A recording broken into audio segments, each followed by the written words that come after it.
Thank you, Honourable Speaker. I rise tonight to speak about the importance of public health services and the Greens' growing concerns about the Rockcliffe Government's approach to funding healthcare in Tasmania.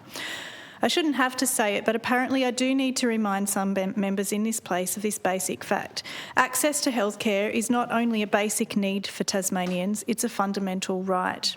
This basic fact goes right to the heart of why we have a public health system, because only with a strong public health system can we make sure everyone gets the healthcare they need when they need it.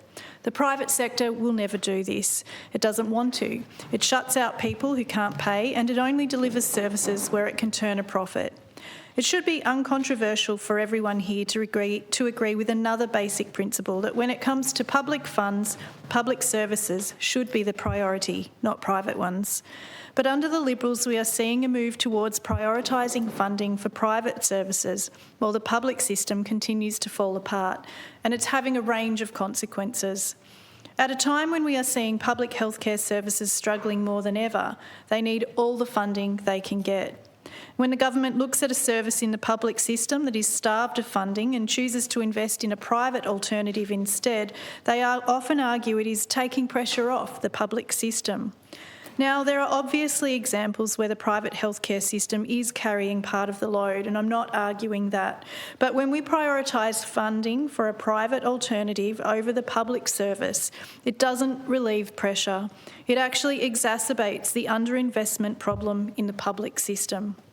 As the government prioritises the growth of private services over the strength of public ones, it also means it's harder and harder for the people who are struggling the most to access those services.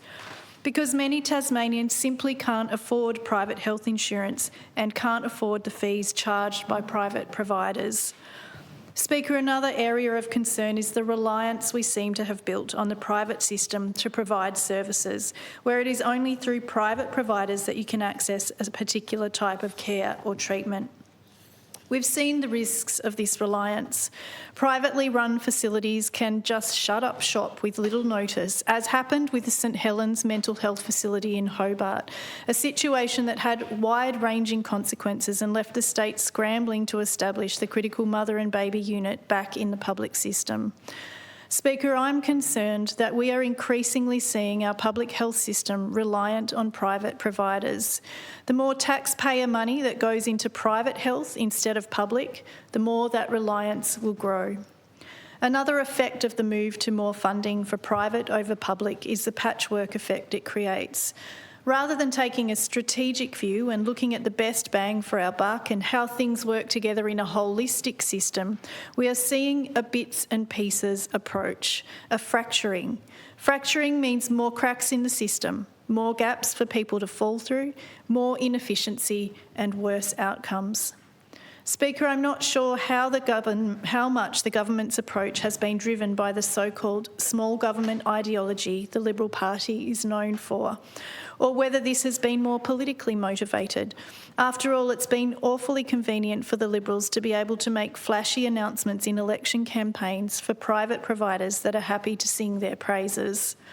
Regardless of motive, the effect is not good for this state or our public health system, a system that's already struggling so much. Speaker, I want to finish by saying the Greens are founded on 4 principles: ecological sustainability, grassroots democracy, peace and non-violence, and social justice. And we know that healthcare is a critical social justice issue. That's why we will continue to fight for this government to invest in strong public health services, services that all Tasmanians can access and rely on.